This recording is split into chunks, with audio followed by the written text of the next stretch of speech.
Jai Hare Krishna, bom dia. Eu sou o Lila Das, aqui do Yatra de Porto Alegre. E hoje, então, vamos estudar do canto 3 do Srimad Bhagavatam, capítulo 8, o verso 2. O título do capítulo é Instruções de Kapila sobre a execução de serviço devocional.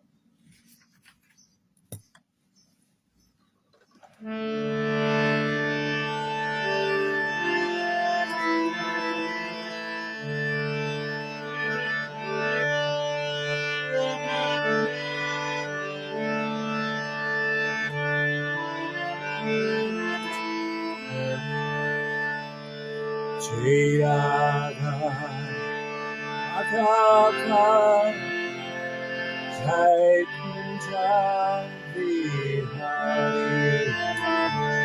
Jai Radha Madhava Jai Kunja Vihari Gopi Jana Ballava Jayo Kirivara Gopi Jana Ballava Jayo Kirivara Yashoda Nandana Brata Chala Ranjana Yashoda Nandana Brata Chala Ranjana Yamuna Tira Vanachari Yamuna Tira Vanachari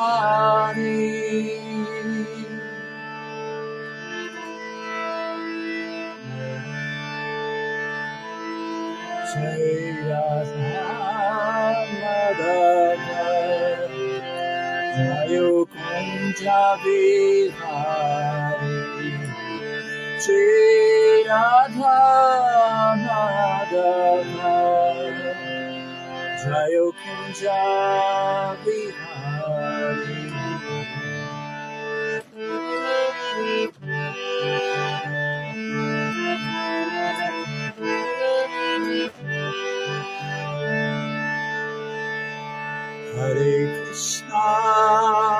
Hare Krishna, Krishna Krishna, Hare Hare, Hare Rama, Rama Rama, Hare Hare, Hare Krishna, Krishna Krishna, Hare Hare, Hare Rama, Rama Rama, Hare Hare, Hare Krishna, Krishna Krishna, Hare Hare, Hare Rama, Rama Rama, Hare Hare.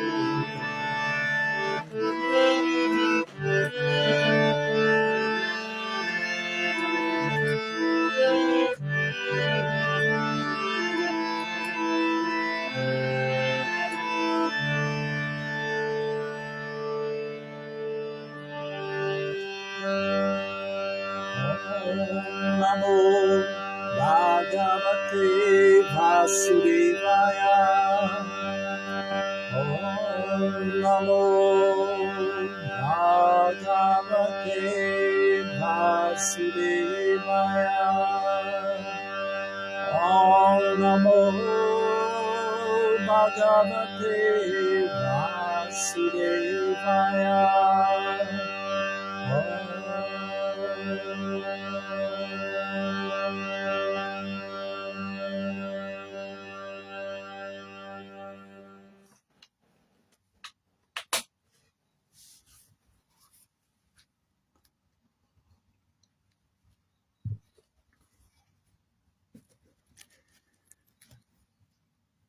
Então, verso 2, Swadharma charanam shaktya vidharma chanivartanam Daivalabdena santosha atma vicharanarchanam Swadharma acharanam, executando seus deveres prescritos, Shaktya, da melhor maneira possível, Vidharmat, deveres não autorizados, Cha e Nivartanam, evitando, Daivat, pela graça do Senhor, Labdhena, com aquilo que é obtido, Santosha, satisfeito, Atmavit, da alma autorrealizada, Charana, os pés, Archanam, adorando. A tradução de Srila Prabhupada. Todos devem executar seus deveres prescritos da melhor maneira possível e evitar de executar deveres que não lhes são atribuídos. Devem contentar-se com aquilo que obtiverem pela graça do Senhor. E devem adorar os pés de lótus de um mestre espiritual. Significado. Neste verso há muitas palavras importantes que poderiam ser muito elaboradamente explicadas. Portanto, discutiremos brevemente os aspectos importantes de cada uma delas. A afirmação final é Atmavichanarchanam. Atmavit quer dizer a alma autorrealizada ou mestre espiritual fidedigno. A menos que alguém seja autorrealizado e saiba qual é a sua relação com a super-alma, ele não pode ser um mestre espiritual fidedigno. Recomenda-se aqui que devemos procurar o mestre espiritual fidedigno e nos render a ele, Archanam. Pois indagando dele e adorando-o, podemos aprender as atividades espirituais. A primeira recomendação é Swadharma charanam. Swadharma charanam. Enquanto tenhamos este corpo material, prescrevem-se-nos vários deveres, que se dividem dentro de um sistema de 4 ordens sociais, Brahma, Kshatriya, Vaishya e Shudra.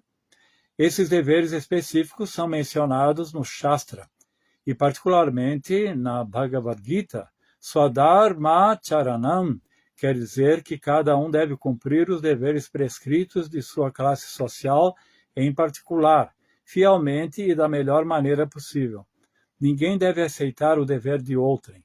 Se alguém nasce numa comunidade ou sociedade em particular, deve cumprir os deveres prescritos para aquele núcleo específico. Se, contudo, ele tem a fortuna de transcender a designação de nascimento numa sociedade ou comunidade em particular, ao ser elevado ao padrão de identidade espiritual, então seu Swadharma, ou dever, é exclusivamente o de servir a Suprema Personalidade de Deus. O verdadeiro dever de quem é avançado em consciência de Krishna é servir o Senhor enquanto permanecemos no conceito corpóreo de vida. Enquanto permanecemos no conceito corpóreo de vida, podemos agir de acordo com os deveres da convenção social. Porém, se nos elevarmos à plataforma espiritual, precisamos apenas servir o Senhor Supremo. Esta é a verdadeira execução de Swadharma. Om Gyana Timirandasya Gyananjana Chalakaya Chakshurum Militam Jena Tasmai Shri Gurave Namaha. Nasci na mais obscura ignorância, e meu mestre espiritual está iluminando os meus olhos com archote do conhecimento. Por isso lhe rendo minhas mais humildes e respeitosas reverências. Namah Vishnu Padaya Krishna Prestaya Bhutale Srimate Hridayananda Goswami Tinamine. Namaste Guru Hamsaya Paramananda Madase Prabhupada Pramadaya Dusya Siddhanta Nasne. Então aqui estamos no segundo verso desse capítulo, estamos iniciando um capítulo novo, em que Kapila Deva está instruindo a sua mãe na execução do serviço emocional. E esse segundo verso aqui, ele está apresentando, então já está começando a sua instrução, apresentando práticas preliminares e fundamentais para controlar a mente, né? Nós entendemos que todo o processo de yoga inclui preliminarmente o controle da mente. Lembramos que Krishna explica na Bhagavad Gita que a mente pode ser nosso maior amigo ou maior inimigo. Se nossa mente é controlada, será nosso maior amigo, porque ela estará direcionada para o nosso verdadeiro interesse. E o verdadeiro interesse do ser, a essência do ser, é de ser servo eterno de Krishna. Então, nós não podemos ser servos de Krishna qualificados numa condição de pureza se ainda estivermos servindo nossas ilusões, nossos caprichos, nossos sentidos. Então, é importante reverter esse processo. Desse movimento centrífugo de nossa mente, que está sempre voltada para fora, podemos ter um movimento centrípeto para dentro, que é o processo da meditação, em busca da nossa essência espiritual. Então é necessário que exista uma disciplina, uma prática. A mente é como um cavalo selvagem que tem que ser domado, tem que ser dominado. Então ela se tornará uma ferramenta poderosa. Tá? Como Platão falava, uma das 4 virtudes mais importantes para buscar a espiritualidade é a temperança, que significa que eu posso controlar todos os meus eus, né? Meu eu emocional, meus sentidos, minha inteligência, tudo como Krishna fala, né? Existe uma hierarquia. O Atma, o espírito, deve controlar a inteligência a mente, e a mente controlar os sentidos. Tá? Isso não pode ser invertido. Então, todo o processo de yoga significa isso, essa elevação a esse nível de consciência e buscar esse equilíbrio. Né? Então, a primeira instrução é que todos devem executar seus deveres prescritos de acordo com a sua vocação, a sua natureza. Né? Então, nós temos no Bhagavad Gita, como o Prabhupada está mencionando aqui, várias instruções a respeito do Varnashrama Dharma. E o que significa isso? Significa que, quando nascemos nesse mundo, nós estamos sujeitos a um condicionamento.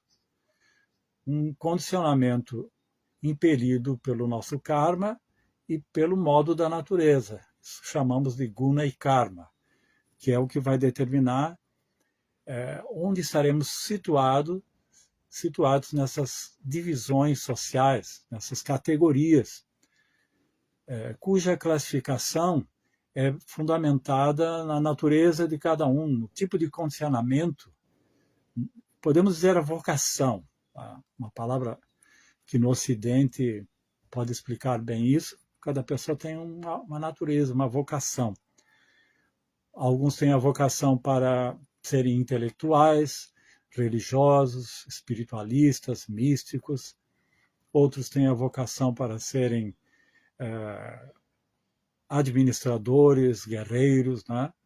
Aqueles que têm uma natureza heróica, a questão da honra, que tem assim como intuito defender a justiça. E mais abaixo, temos então os Vaishyas, que é uma natureza de quem produz, de quem capitaliza, são os agricultores, são os produtores, né, fabricantes de diferentes, aqueles que suprem as necessidades básicas da vida, roupa, alimento, abrigo. E mais abaixo, então, os trabalhadores braçais, que são aqueles que servem essas classes superiores, com um serviço técnico específico, né? Tipo mecânicos, pedreiros, né? Carpinteiros, uma série de trabalhadores que tem a natureza técnica. Então, essas 4 classes, elas permitem com que alguém possa aceitar um dever, um dharma, porque essas 4 classes elas fazem parte de um sistema em que um depende do outro, um completa o outro. Assim como o nosso corpo, né? As mãos elas têm uma função específica, mas as mãos recebem o serviço de todo o corpo, a orientação dos olhos, né? O discernimento da inteligência, elas são transportadas pelas pernas, as mãos se nutrem com os alimentos digeridos do estômago, então a mão também favorece o estômago. Então existe um sistema interligado em que cada um tem uma qualidade específica complementar. E é muito interessante nesse ponto que aqui no Ocidente temos a Platão e esse livro A República, que é um dos tratados mais importantes de filosofia aqui no Ocidente. E a República é todo um diálogo de Platão em nome de Sócrates, né? O personagem de Platão nos diálogos é sempre Sócrates, né? Mas ele é que está por trás, então, das ideias, da condução desses diálogos, né? Em nome de Sócrates. Então, esses diálogos todos buscam verdades através da dialética. Cada um apresenta a sua opinião, depois busca uma síntese. E o ponto é que nesse livro, A República de Platão, ele busca a resposta do que é justiça. Então, ali é apresentado várias definições de justiça, mas a conclusão última é que tanto a justiça social como a justiça individual, nós dentro desse sistema, né, individual, microcósmico, né? Aqui tem uma relação de macrocosmos, que é a polis, a cidade como um todo, e por extensão até pode ser o universo, e a nossa existência individual, a nossa singularidade. Então Platão ele considerava que uma sociedade só é justa quando ela é administrada pelos sábios e protegida pelos guardiões, ele chamava de guardiões, que nós entendemos que são os kshatriyas, né? Os sábios, eles mostram o conhecimento, porque eles têm uma qualidade, uma condição de renúncia, eles não estão ali. É muito importante essa colocação de Platão, que o verdadeiro rei, o verdadeiro administrador, não é aquele que está ali por ambição, por querer prestígio, fama, como a maioria dos políticos atuais, né? Poder, tipo um Duryodhana. Os verdadeiros administradores estão ali por uma questão de dever. E nisso eu me lembro do passatempo de Durvasa Muni, né? Durvasa Muni, ele praticou yoga, teve uma perfeição a ponto de ver o Senhor Vishnu, entendeu que suas ambições não eram nada, eram insignificantes. Porém, depois de ele ter esse darshan com Vishnu, ele assumiu o dever de rei. E aqui tem algo muito importante, como Arjuna, né? Depois de toda a instrução de Krishna, ele assumiu a sua natureza, o seu dever, mesmo estando iluminados. Então, Durvasa Muni não, Dhruva Maharaj, desculpe, errei. É Dhruva Maharaj. Dhruva Maharaja, ele atingiu essa perfeição de yoga e depois de ter visto que ele já não tinha mais interesse particular, mas ele entendeu que era qualificado para ser o rei. Então, a justiça só acontece social quando a sociedade é administrada pelos sábios, que instrui o rei, administrador. Também Platão fala de reis sábios, né? Nós podemos ver como o Yudhishthira Maharaj, nós podemos ver como Parikshit Maharaj, os Maharshis. E outra classe, ele dividia em 3 classes, incluindo Vaishyas e Shudras como os artesãos, né? Então, Se isso é invertido, ou seja, se os Shudras administram uma sociedade, haverá injustiça, porque eles não são qualificados. Eles não entendem o que é justiça, eles não estão numa condição de desapego, eles não estão 100% a serviço dos interesses do povo. E a nível individual, a justiça acontece em nós mesmos quando o Atma, o eu, quando o espírito está controlando a inteligência, a mente e os sentidos. Quando nós permitimos que os sentidos se entreguem a vícios e maus hábitos, então isso será injusto para nós mesmos. É injusto para nós mesmos que estejamos escravizados pela luxúria, pela ira, os 6 inimigos da mente. Né? É injusto, porque a nossa verdadeira natureza é o nosso Swadharma, como o Prabhupada explica aqui, quando inclusive transcendemos essas 4 classes sociais, é de servir a Krishna. E aí podemos aceitar qualquer uma dessas atividades, porque essa posição de servo de Krishna implica em transcender essas funções específicas. Então, é muito importante ver, assim como mesmo no Ocidente, e é uma pena, né, que o Ocidente seguiu mais o modelo do discípulo de Platão, Aristóteles, que era mais materialista, que era mais identificado com a fenomenologia desse mundo e que deu fundamentos para a metodologia científica. Que Platão ele considerava que existia um mundo metafísico onde existiam formas, ideias perfeitas. Só que Aristóteles depois considerou não, que essas formas não existe esse mundo transcendental. Ele preconizava a imanência dessas formas. Tá? Então, tudo se voltou mais para esse mundo. Mas se o Ocidente tivesse seguido, bastaria as instruções da República e esse nosso Ocidente seria muito diferente.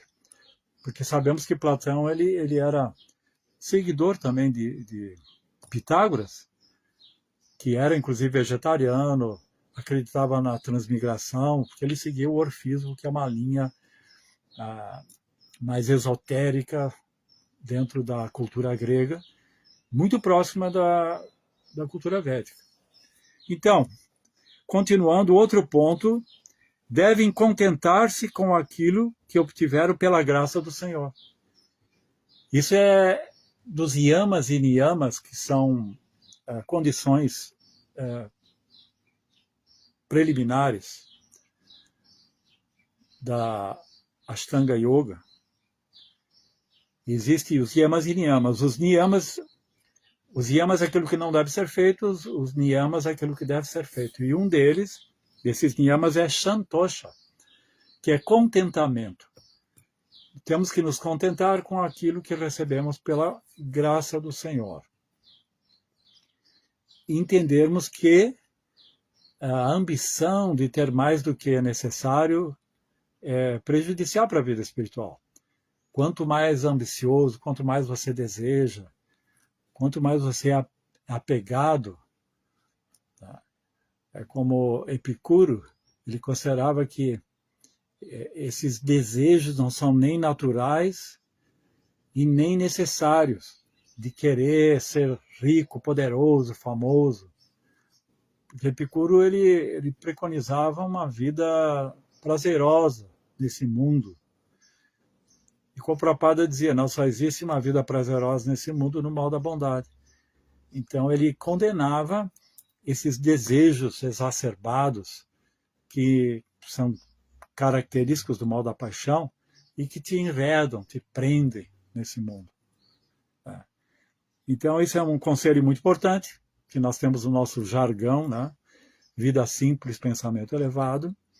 E depois tem, ele é como terceiro ponto aqui que ele está instruindo a sua mãe, Devahuti, na Kapila Deva, é de procurar um mestre espiritual. Porque se nós temos que controlar a mente, se nós temos que buscar Krishna, a espiritualidade, nós temos que ter uma orientação. Como tudo na vida, mesmo quando buscamos conhecimentos e técnicas nesse mundo, no campo da ciência, das artes, da literatura, nós precisamos de uma orientação, de um mestre espiritual. Senão podemos andar à deriva e assim nos desviarmos e perder muito tempo. Porque o mestre espiritual ele vai direto à questão. Ele vai mostrar aquilo que você precisa. É muito interessante essa condição que o mestre espiritual ele vai fazer uma leitura, uma análise de onde você está situado, o que você precisa escutar das escrituras, né? Porque alguém pode te dar o Bhagavad Gita, está tudo aqui, está tudo no Bhagavad Gita. Alguém pode dizer, você não precisa de um mestre espiritual, basta ler o Bhagavad Gita.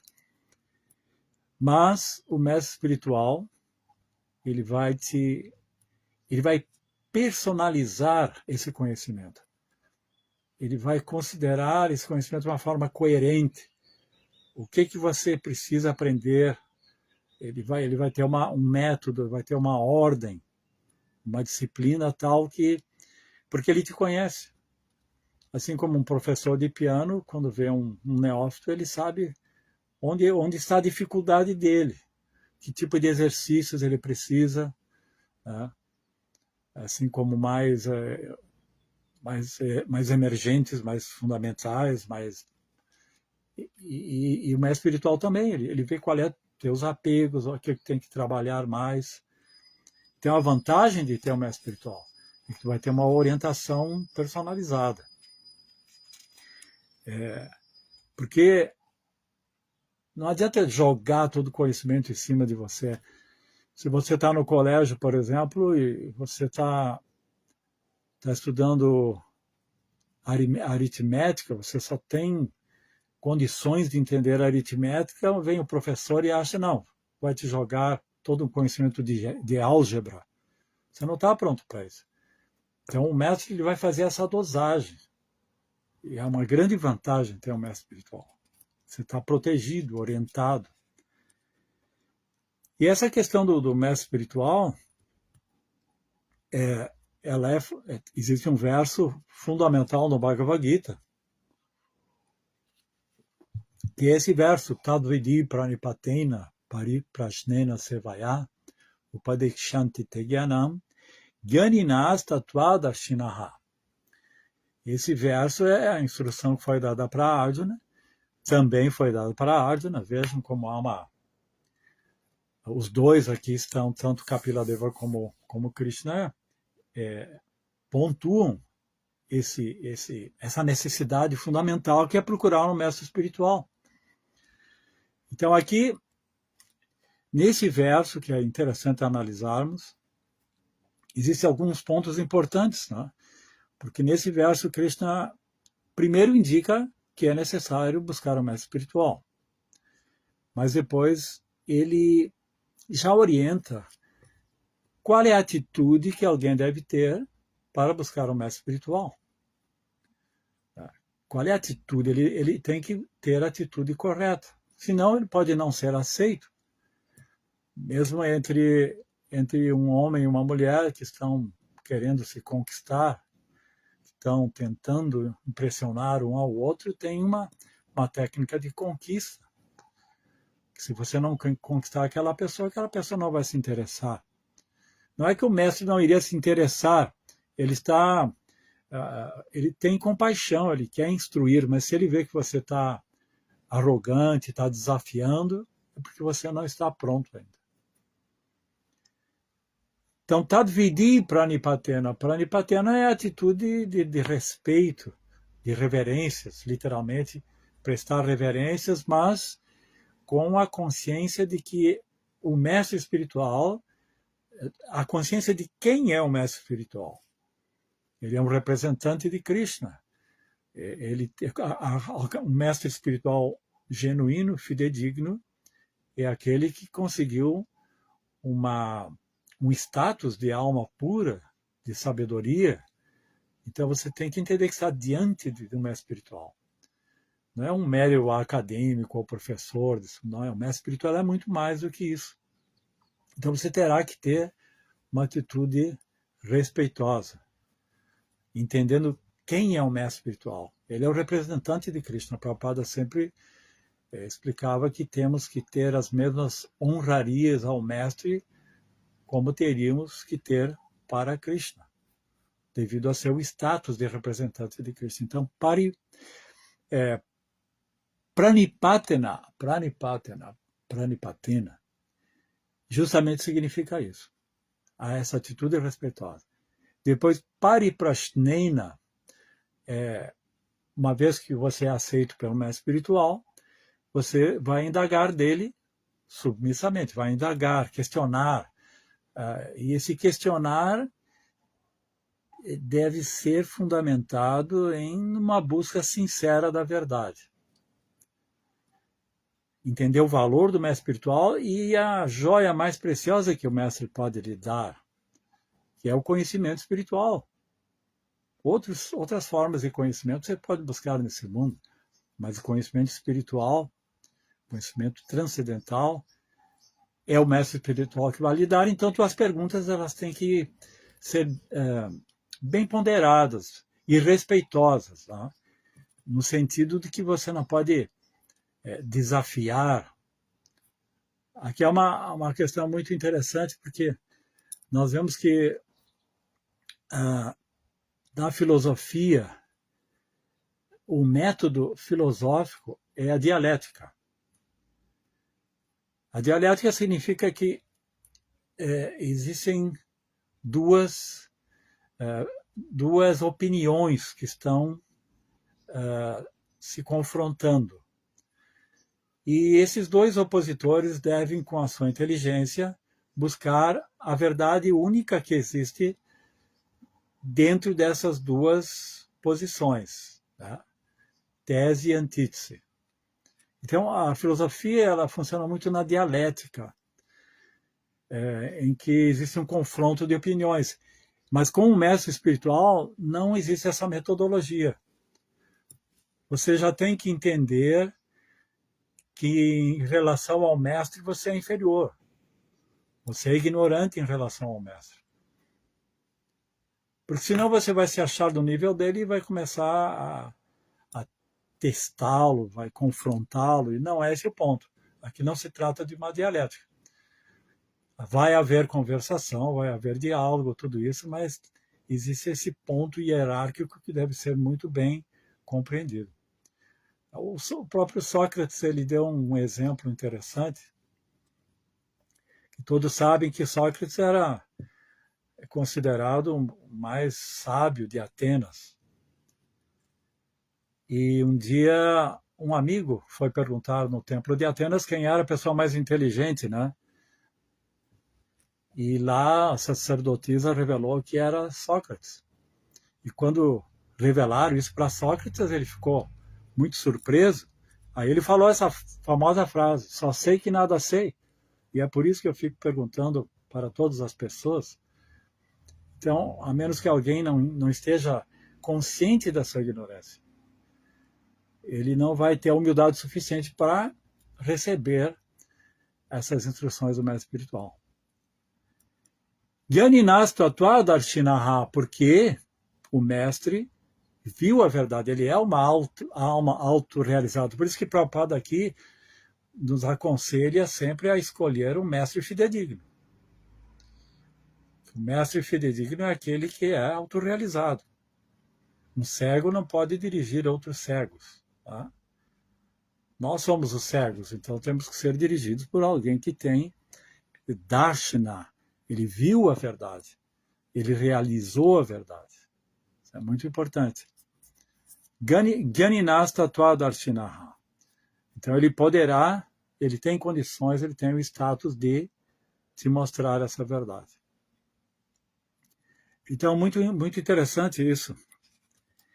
É que a questão do mestre espiritual, nós podemos ver mesmo na pessoa de Jesus Cristo, com a sua famosa frase: eu sou o caminho, a verdade e a vida, ninguém chega ao Pai senão por mim.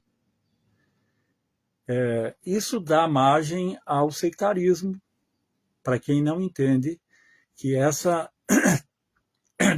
citação de Cristo ela é genérica. Todo mestre espiritual genuíno pode falar isso para seu discípulo. Prabhupada, o mestre que cada um de nós tem, também pode dizer isso. Eu sou o caminho, a verdade e a vida. Ninguém chega ao Pai senão por mim. Tá? Que nem Prabhupada sempre fala que, senão é só através do mestre espiritual que podemos chegar a Krishna, entender Krishna.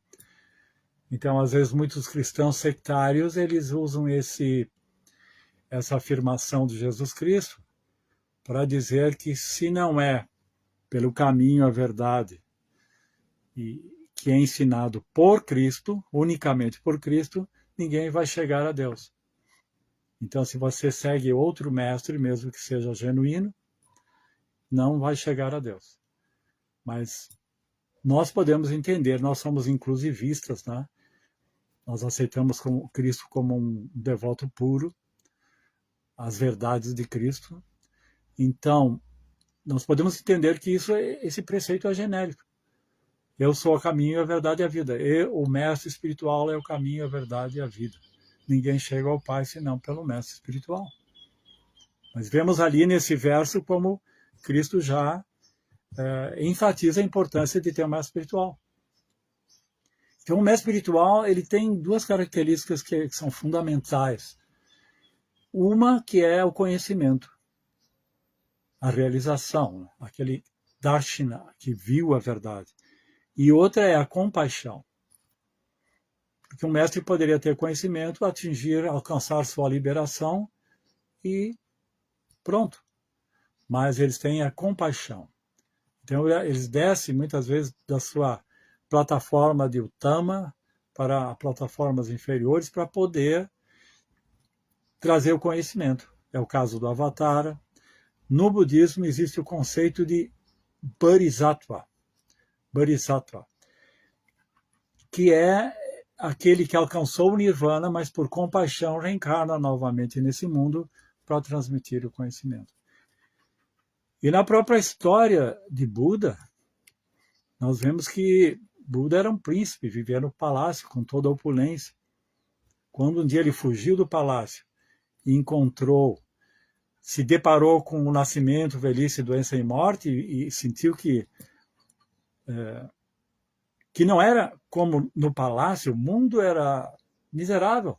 Ele, tomado de compaixão, ele foi buscar um processo, um caminho para salvar a humanidade, para livrar a humanidade do sofrimento, que é a doutrina budista. E na mitologia grega,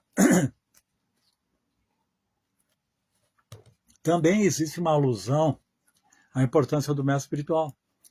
Temos um mito que é o mito de... Esse mito de Teseu e Minotauro. Tá? É bem interessante, porque esse Minotauro, dá para entender que era um Rakshasa, que vivia numa caverna, num labirinto, que é muito difícil chegar até ele. E muito difícil sair de lá. Então a proteção dele era esse labirinto. E ele era irmão do rei Minos, Minotauro. E ele havia tomado essa forma por uma maldição, alguma coisa assim, mas dá para entender que ele era um Rakshasa, né? E esse rei Minos, ele tinha que mandar uma vez por mês um jovem para servir de alimento para esse Minotauro. Esse é um passatempo parecido com o de Bhima, né?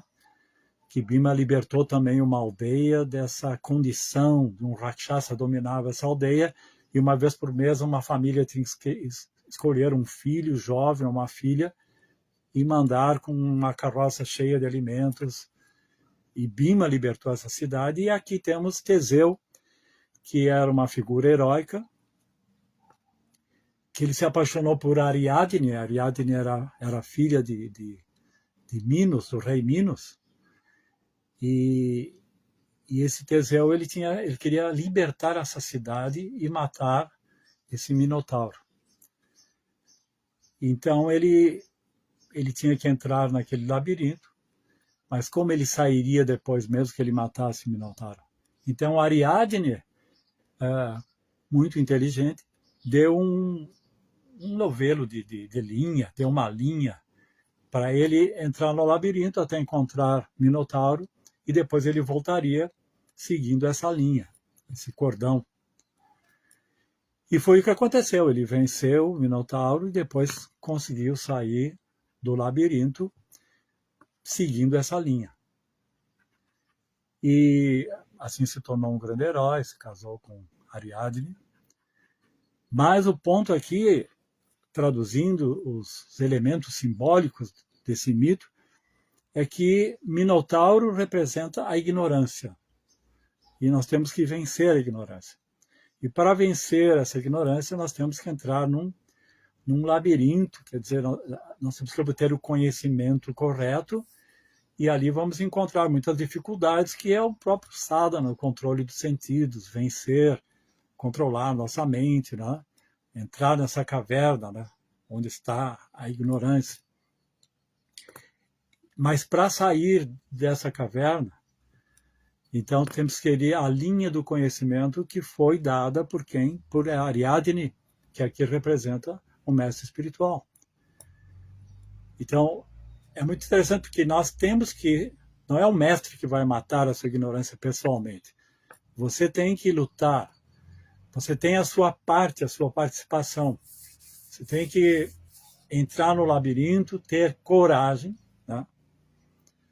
Coragem, que é a segunda virtude que Platão fala importante para buscar a autorrealização, né?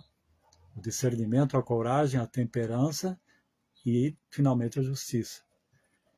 E uma vez que você venceu essa ignorância, você pode, então, transcender seguindo essa linha do mestre espiritual.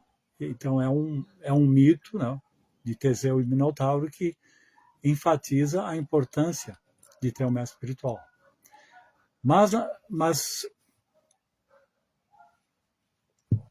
o maior exemplo, mais clássico da filosofia ocidental, que enfatiza essas duas qualidades de um mestre espiritual, que é o conhecimento, que inclui a sua autorrealização, de ter vencido a ignorância, de ter vencido os desejos e apegos desse mundo, e a compaixão, que é a característica de, quando atingiu essa plataforma, ele volta, ou abre mão de viver só o seu samadhi, desfrutar individualmente, e vai buscar as pessoas que necessitam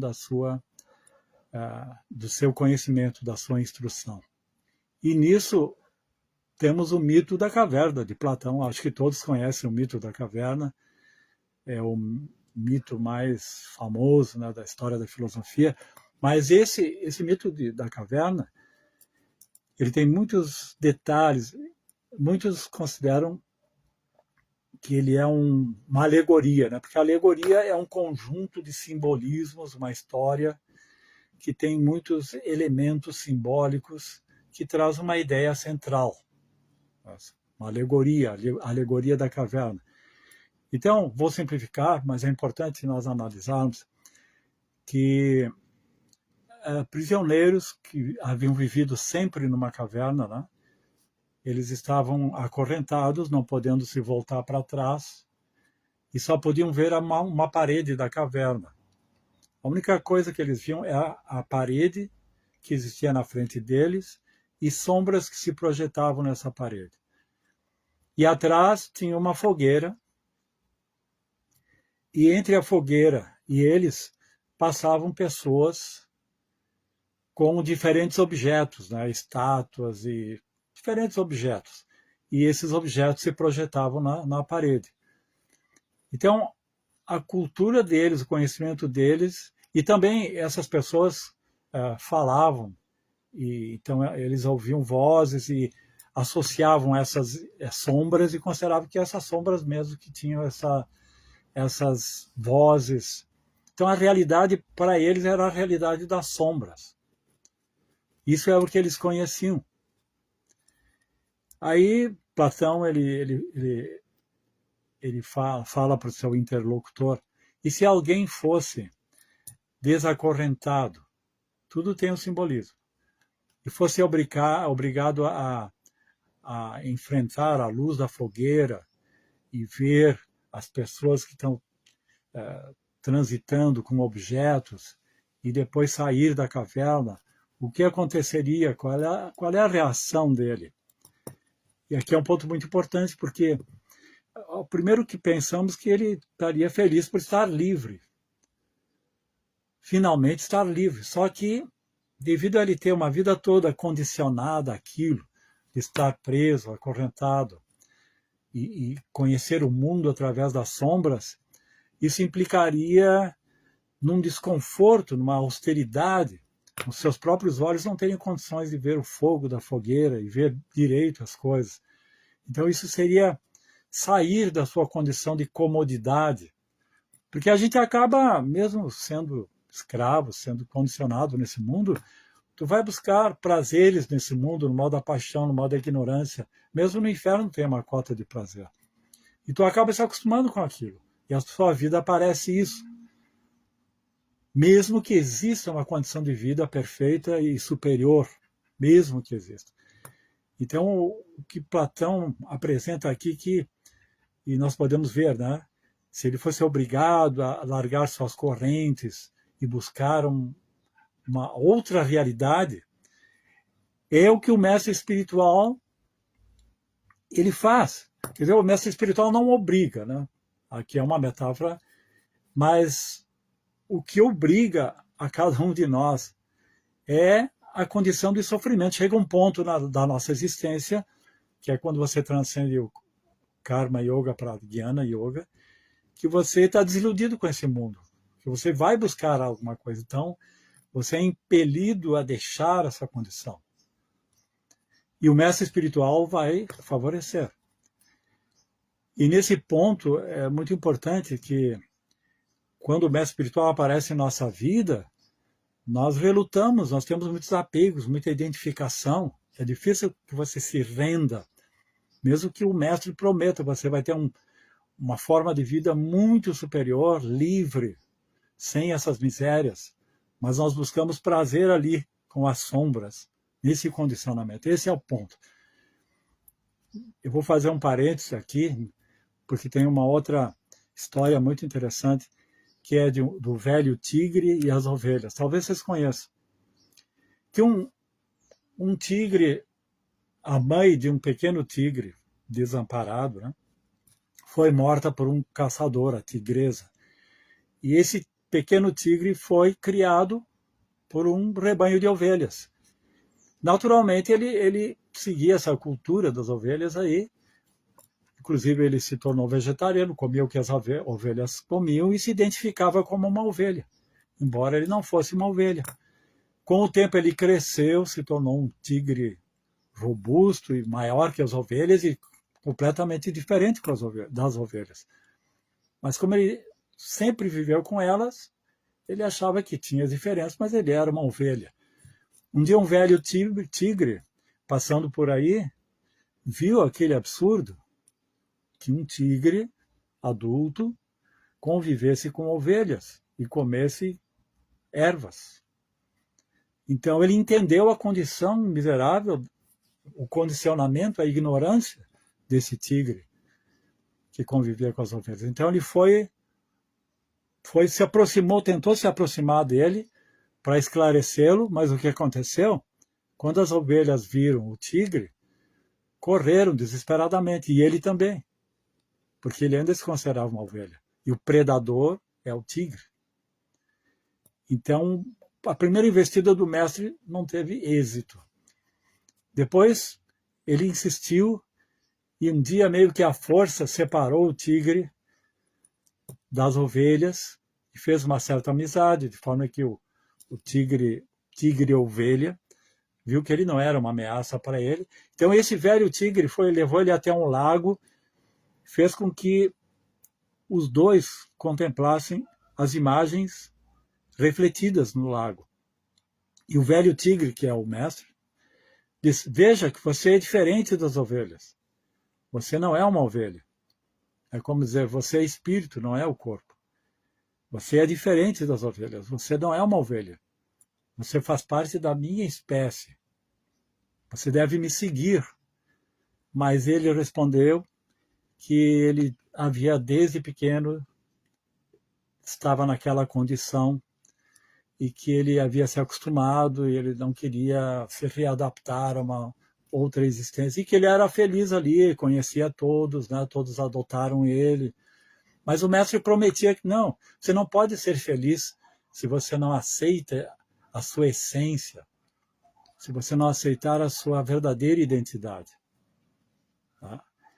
Aí então um dia ele levou o tigre numa caverna, esse tigre ovelha, numa caverna, e ali esse velho tigre tinha recém caçado, então ali tinha carne de caça, e disse, experimente essa carne aqui de caça. E ele diz, não, eu nunca comi carne, eu sou vegetariano, porque as ovelhas são vegetarianas, mas o tigre não é vegetariano por essência. Então ele queria que ele experimentasse a carne para recobrar sua natureza de animal carnívoro. Com muita relutância, ele experimentou a carne.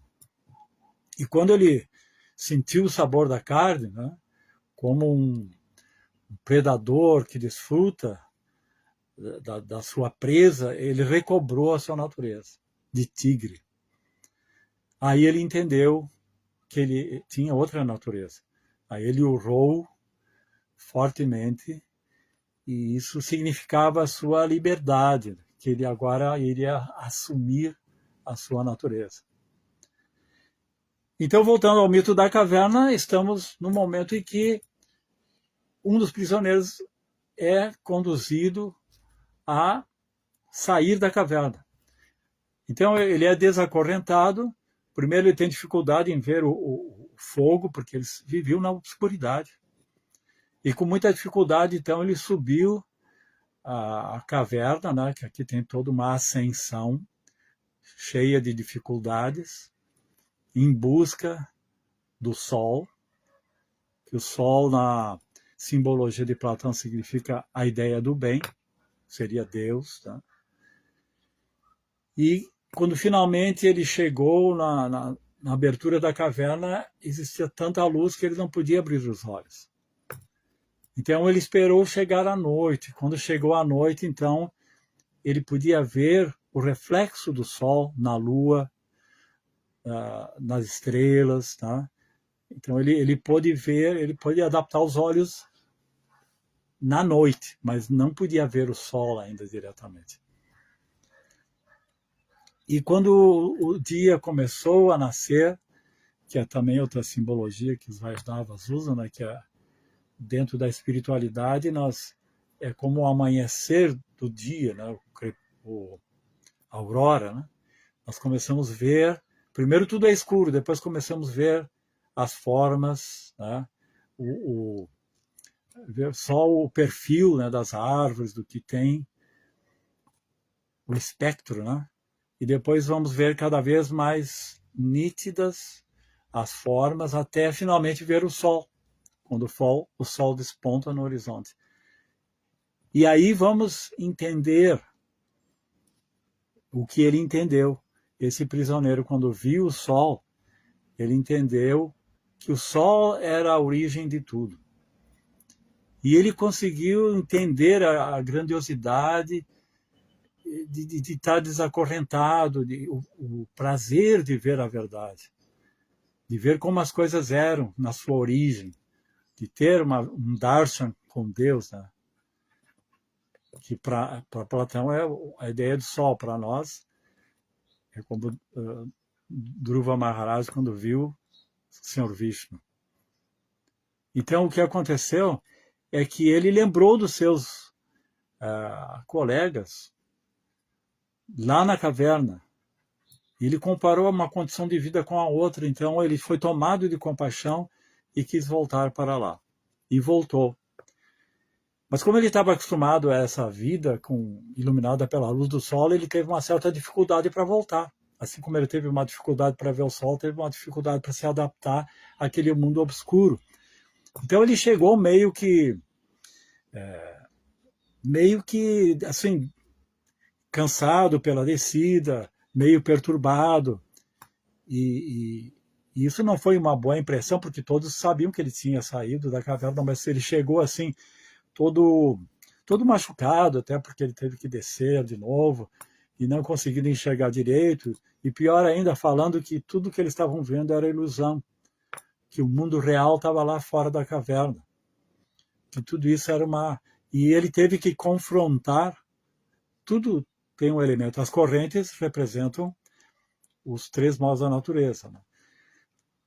As formas significa Maia, né? O mundo de Maia, o mundo da ilusão. Tá? E quando ele chegou, ele teve que confrontar os eruditos da caverna, que é aqueles que tinham conhecimento das sombras, como as sombras se sucediam e tudo mais. Quando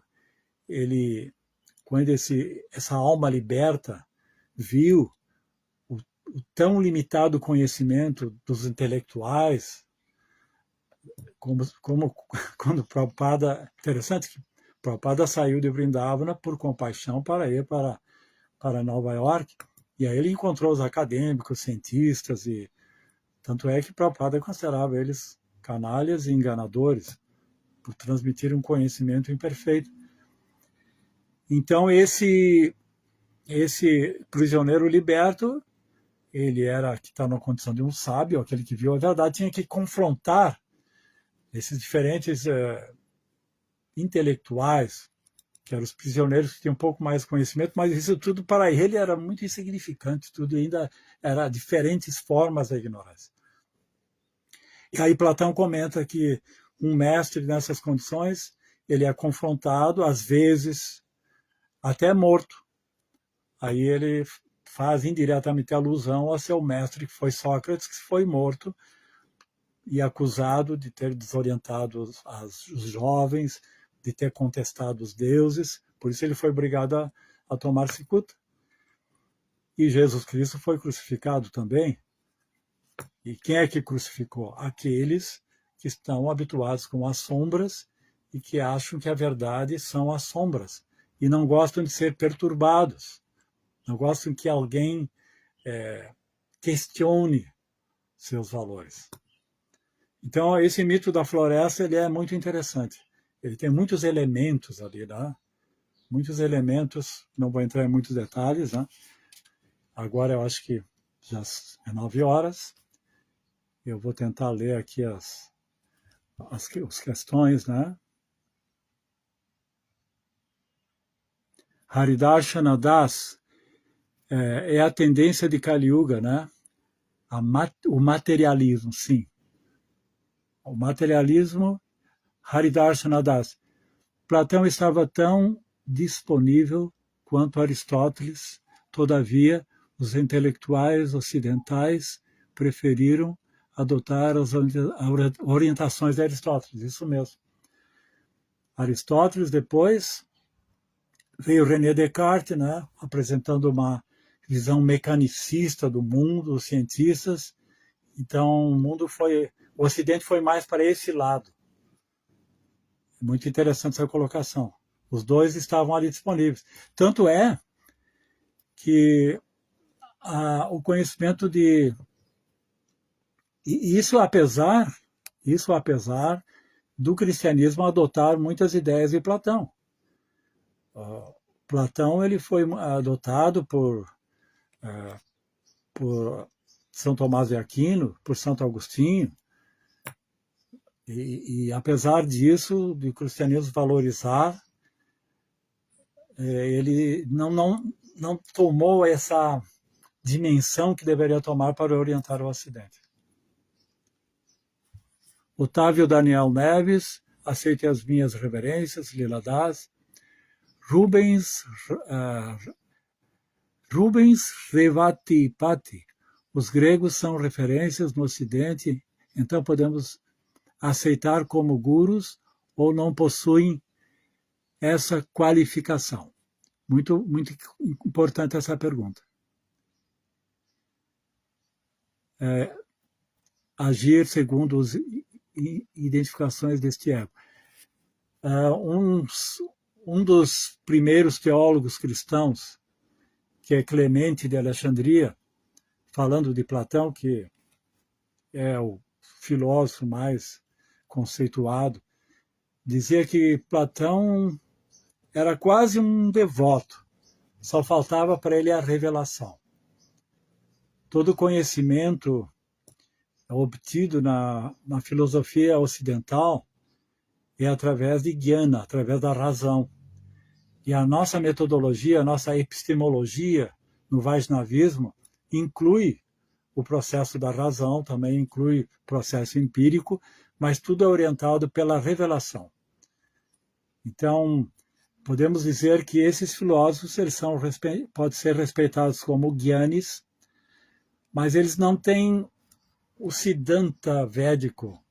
Nós podemos estudar esses filósofos, estamos no Ocidente, é interessante conhecer, mas sempre com o parâmetro do Siddhanta védico. Tá? Porque ali, por exemplo, no caso do mito da caverna, nós vemos que esse prisioneiro se libertou pelo seu esforço. Né? É como se através de Jnana. Né?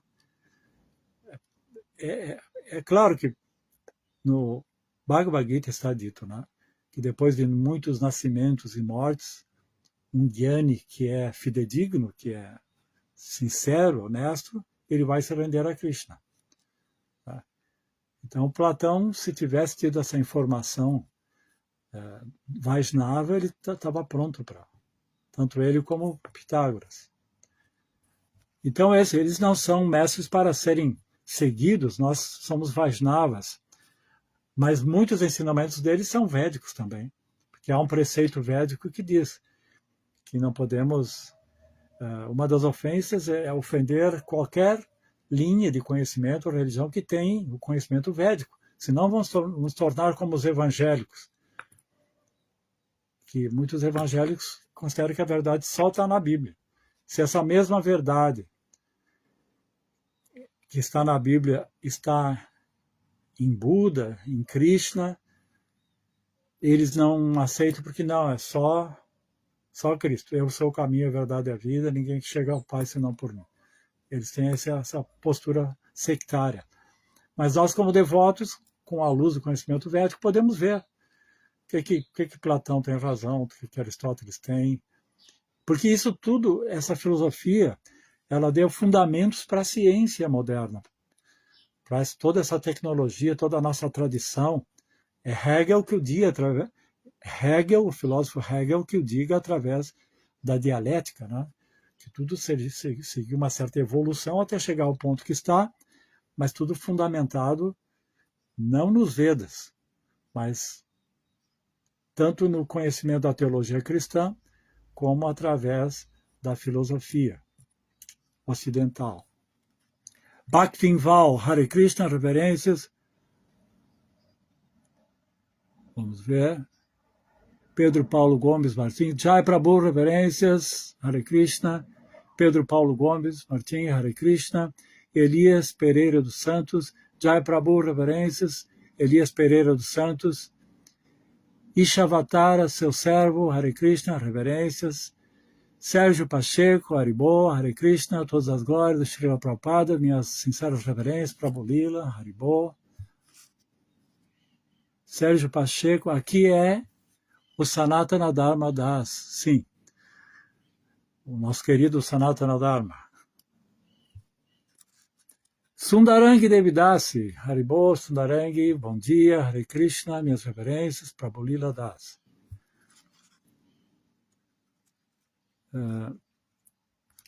Vamos ver agora aqui que eu estou com problema, sempre, como sempre, de Rubens Revatipati, porque entendo que o mestre espiritual também se abrigou em seu mestre espiritual autêntico. O Senhor Krishna diz, deve ser um guru autêntico. Isso é uma boa colocação. Isso é um dos critérios para ser um mestre espiritual autêntico. É que ele pertença ao Parampará, uma linha de sucessão discipular, que vem de Krishna. Então, essa linha de sucessão discipular, ela atualiza esse conhecimento, representa esse conhecimento, protegendo das especulações. Então, esse é um dos critérios, né? Quando se fala procurar um mestre fidedigno, é um mestre que esteja na linha de sucessão discipular. Boa colocação.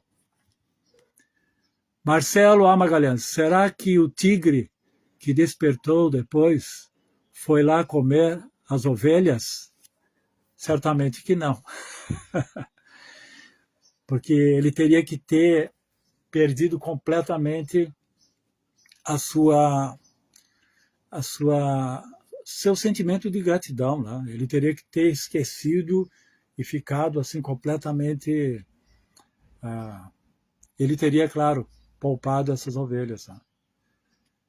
Ele teria que ter compaixão por elas. É interessante essa colocação. Haridarsana Das, mas também uma boa porção dos eruditos cristãos adotaram o pensamento aristotélico. Isso procede, exatamente. Isso fundou a escolástica. Porque na Idade Média, no fim da Idade Média, existia um momento da filosofia que se chamou escolástica. Porque o conhecimento de Platão ele foi revelado mais do que o de Aristóteles. A filosofia de Aristóteles ela entrou no Ocidente, porque ela estava esquecida, através de Averroes, que é um filósofo árabe. E essa filosofia de Aristóteles, então, ela foi aceita pelos eruditos ocidentais, isso está na Idade Média, e aí foi fundada a escolástica. Que a escolástica é uma tentativa de cristianizar, entre aspas, cristianizar Aristóteles. Tanto é que as 5 vias para provar a existência de Deus, que é o ponto alto dos ensinamentos de São Tomás de Aquino, na Suma Teológica, é fundamentada na metafísica de Aristóteles. Não vou comentar aqui porque vou divergir muito, mas a escolástica foi um momento. Primeiro veio a filosofia clássica, depois a antiguidade, que era a patrística, né, dos primeiros teólogos cristãos, inclusive Santo Agostinho. Depois surgiu o período medieval da escolástica, cujo expoente foi São Tomás de Aquino, e ali a escolástica porque ali existiam as universidades, as escolas, universidades, mas tudo foi muito influenciado por Aristóteles. Boa colocação essa. Mas sempre os dois influenciaram, porque também São Tomás de Aquino também considerava os ensinamentos de Platão. Podemos dizer que dos expoentes filósofos máximos do cristianismo, que é São Tomás de Aquino e Santo Agostinho foi mais influenciado, ou buscou mais as influências de Platão, e São Tomás de Aquino, então, buscou mais em Aristóteles. Mas esses dois filósofos, os que mais... E é muito interessante que quem combateu a escolástica foi René Descartes. René Descartes fundou, quando acabou esse período da escolástica, assim, que era uma síntese de cristianismo com Aristóteles, surgiu a modernidade. E o fundador da modernidade foi René Descartes, e foi René Descartes, através do racionalismo, que destronou, que refutou, que começou uma nova era da filosofia, que foi uma era do humanismo, né, que já estava acontecendo, mas que depois surgiu o iluminismo, mas o racionalismo da modernidade. Pedro Paulo Gomes Martins, no livro Espiritualismo Dialético, Srila Prabhupada comenta que dos filósofos gregos, Platão foi o que mais se aproximou da filosofia védica. Exatamente. Quem lê Platão, todo devoto que lê Platão, ele vai ver que é o que mais se aproximou meu mestre chama Platão de o Bhakta Platão, justamente.